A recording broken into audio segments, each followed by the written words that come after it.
ጤና ይስጥልኝ እንደምናችሁ ውድ የሪያሊቲ ሚዲያ ተከታታዮች የተለያዩ ዜናዎችን ይዘናል ተከታተሉን እያልኩ የሪያሊቲ ሚዲያ ዩቲዩብ ቻናልን ሰብስክራይብ በማድረግ ቤተሰብ ይሁኑ። በህዝብ ተወካዮች ምክር ቤት የፕላን በጀትና ፋይናንስ ጉዳዮች ቋሚ ኮሚቴ ኮንትሮባንድ የጫኑ ተሽከርካሪዎችን ከመውረስ ይልቅ ቅጣቱን ከፍ ማድረግ ይሻላል አለ። ቋሚ ኮሚቴው ይህን ያለው በጉምሩክ ማሻሻያ ረቂቅ አዋጅ ላይ በሚወያይበት ወቅት ነው።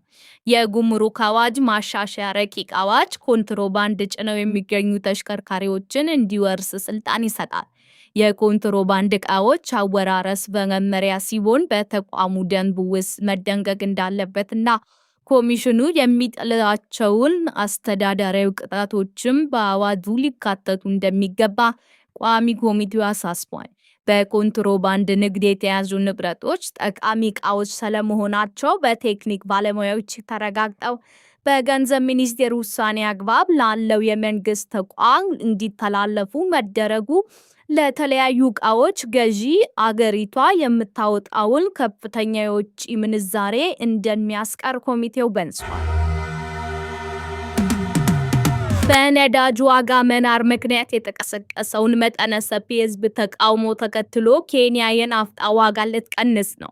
የኬንያው ፕሬዝዳንት ዊሊያም ሩቶ በነዳጅ ዋጋ መናርና በኑሮ ውድነት ምክንያት የተቀሰቀሰውን መጠነ ሰፊ የህዝብ ተቃውሞ እንዲሁም በአገር አቀፍ ደረጃ የተደረገውን የትራንስፖርት የሥራ ማቆም አድማ ተከትሎ መንግስት የሰኔ ሐምሌ 2018 ዓ.ም የዋጋ ማስተካከያ ተመላሽ የናፍጣ ዋጋን እንደሚቀንስ አስታወቁ።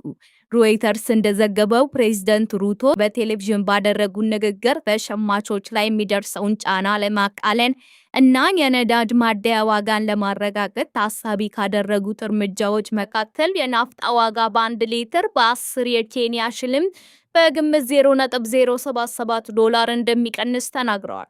ውሳኔው ለህዝብ ይፋ ከደረገው የህዝብ ትራንስፖርት ኦፕሬተሮች የነዳጅ ዋጋ በከፍተኛ ሁኔታ ማደጉን በመቃወም በመላው ኬንያ ለ2 ቀናት የዘለቀ የሥራ ማቆም አድማ ካደረጉ ከጥቂት ቀናት በኋላ ነው። በተቀሰቀሰው ተቃውሞ ቢያንስ 4 ሰዎች መሞታቸውና ወደ 30 የሚጠጉ ሌሎች መቁሰላቸው የተዘገበ ሲሆን ክስተቱም ከኃይል አቅርቦት ዋጋ መጨመር ጋር ተያይዞ በናረው የኑሮ ውድነት ላይ የህዝቡን ከፍተኛ ቅሬታ የሚያሳይ ያስተጋባ እንደነበር ተዘግቧል። የተከበራችሁ ውድ አድማጮቻችን ለዕለቱ ያዝናቸው ዜናዎች እነዚህ ናቸው።